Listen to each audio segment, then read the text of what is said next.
Today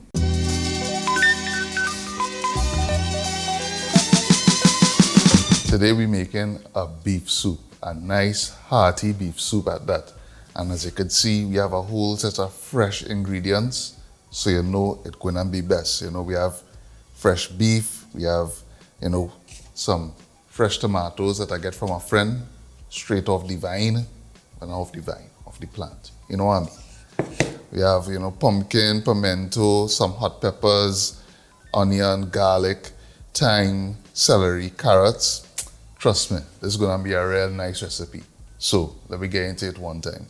So I'm gonna prepare the beef by cutting it into bite-sized chunks. Now some people swear by marinating the beef overnight or for a couple hours and that kind of thing, but that's something that I just never do. It don't matter if I'm making stew beef, curry beef, pulled beef, beef soup, it don't matter. I season my beef in the pot. To me, the length of time it takes to cook beef, the flavors, you know, soak into the beef and it does the same job, I think, as marinating. I've yet to make a flavorless beef dish, so I don't see the point in, you know, doing that step of marinating it overnight. If that's something that you want to do, feel free, but as I said, I never miss any flavor when doing my beef dishes, so this is the way I know, and this is what I stick into. So I'm just cutting it into some bite-sized chunks, and then we're gonna season it up. And as you can see, this is a lean cutter beef, not much fat going on here, but it will have a lot of flavor by the time we're done with it. So don't worry. I'm not cutting off all the fat. As you can see, I'm leaving a little bit of fat here to render out in the dish. So we're good to go. A little bit of fat that I keep in here. All right, so to season the beef, we're not gonna go too crazy with the seasoning at all. And I'm only using dried seasoning for this portion of the seasoning process. So I'm going in with some mustard powder, some clove powder. And you know, I find clove is a real nice spice for seasoning beef. Salt, of course, and some black pepper. Going in with a little bit of vegetable oil because, as you can see, it will have a lot of fat on the meat. So that's just to, you know, make sure that I have a nice little coating of fat on it. Because what we're gonna do is sear the meat off in the pot at the beginning of the cooking process. So you know, make sure and get this a good rub. Make sure, you know, all the pieces get a nice coating of the seasoning. Nice, so all the meat well coated, looking good. So I'm gonna set this aside, and in the meantime, I'm gonna cut up my veggies and my aromatics and all of that, and then we're gonna move on to the cooking process. So a lot of people like to use split peas or even flour to thicken their beef soup. That's not my preference. I prefer to use pumpkin every time. I like a soup that kind of brothy, not thin, but definitely not thick.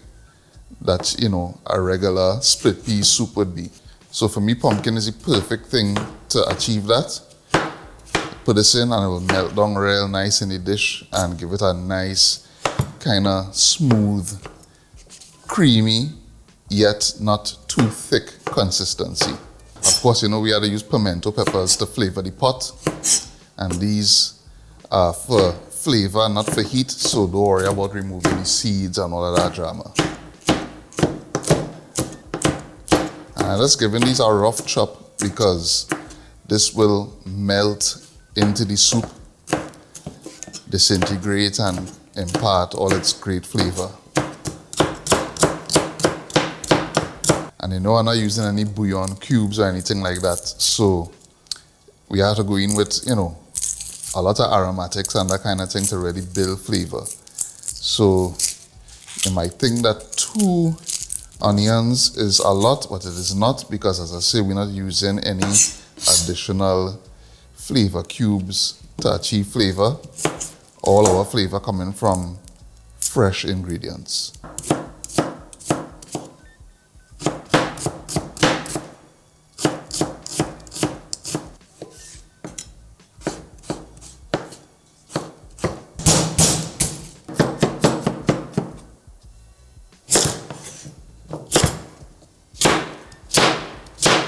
You don't want to cut your carrots too small. As you can see, I have it in nice chunks here. Nice bite-sized chunks.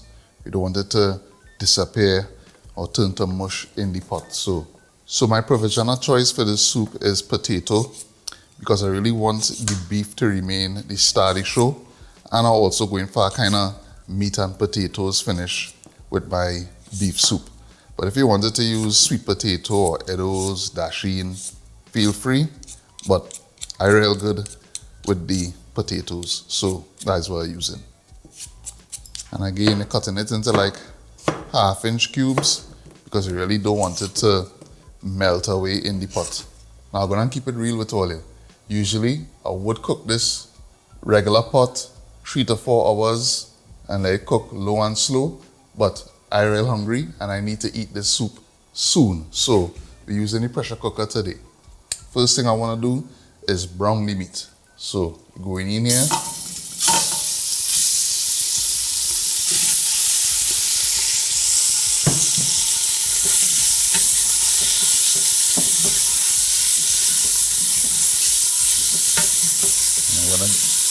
Toss this around.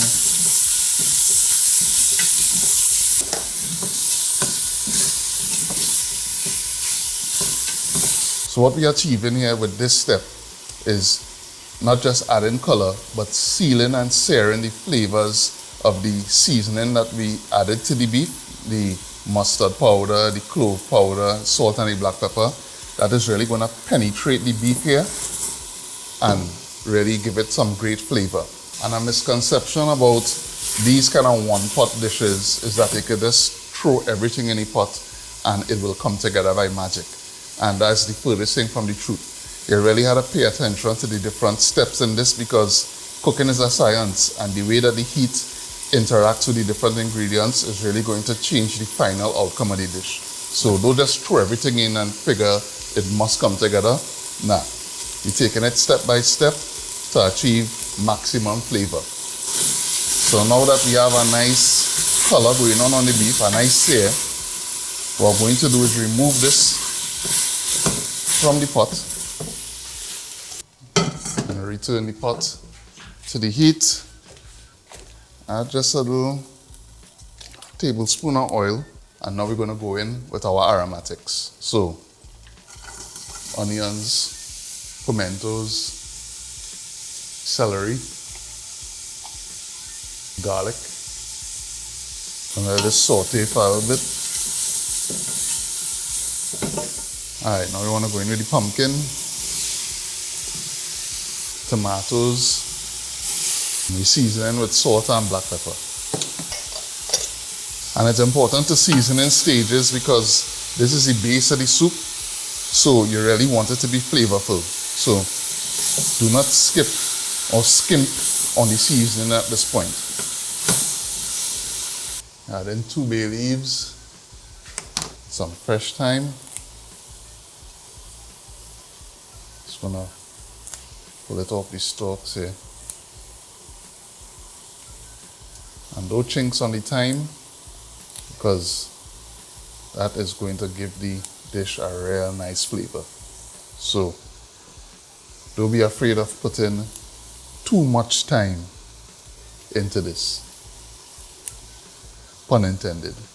Of course, I must add a touch of ruku.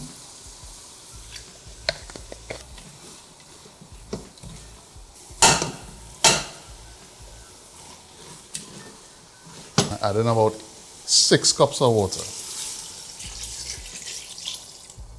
Alright, so now we're going to cover this and let this go for about 35 minutes to 40 minutes. We will check back on it in our timing. 40 minutes there.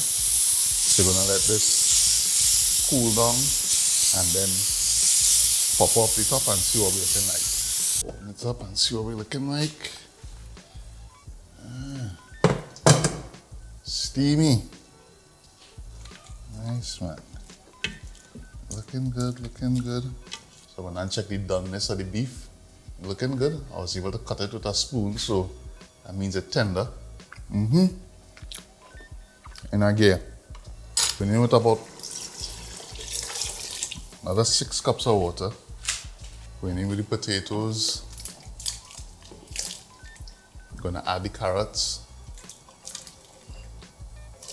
And I know at this point all you will say with the dumpling.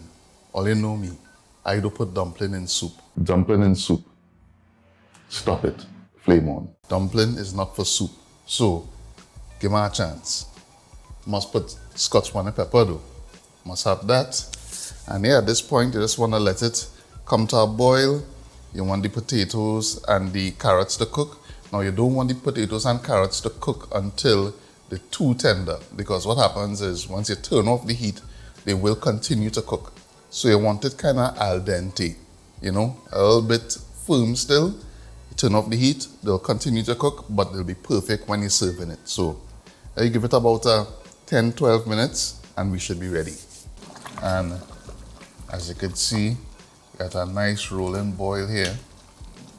I'm gonna check the doneness of the potatoes and the carrots. Now remember, we don't want them overcooked because they will continue to cook in the hot liquid.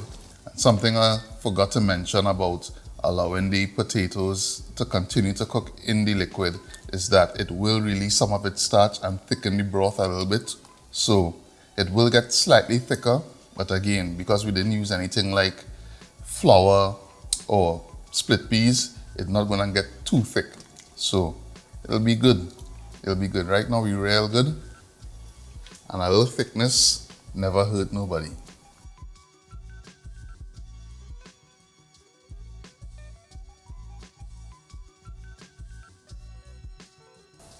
Our beef soup is done. And listen, I ain't even wasting no time. I digging in one time because I'm hungry and it's looking and smelling real good. So, cheers. I ain't gonna lie to tell all you, this tasting real good. You see the step where we get some color on the beef first? Do not skip that step. That step locks in the flavor into the beef, so the beef itself real flavorful. And the broth, next level. This broth is a real nice broth.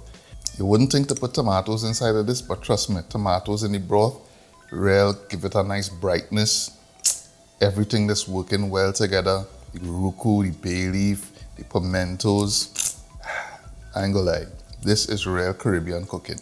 Try this recipe in Trinidad and Tobago. Soup is a Saturday thing. So, try this one, make a Saturday super. Pun intended. If you like this recipe, give the video a thumbs up, give it a share. A link to the full recipe can be found in the video description. Thanks for watching, and I'll see you in the next one.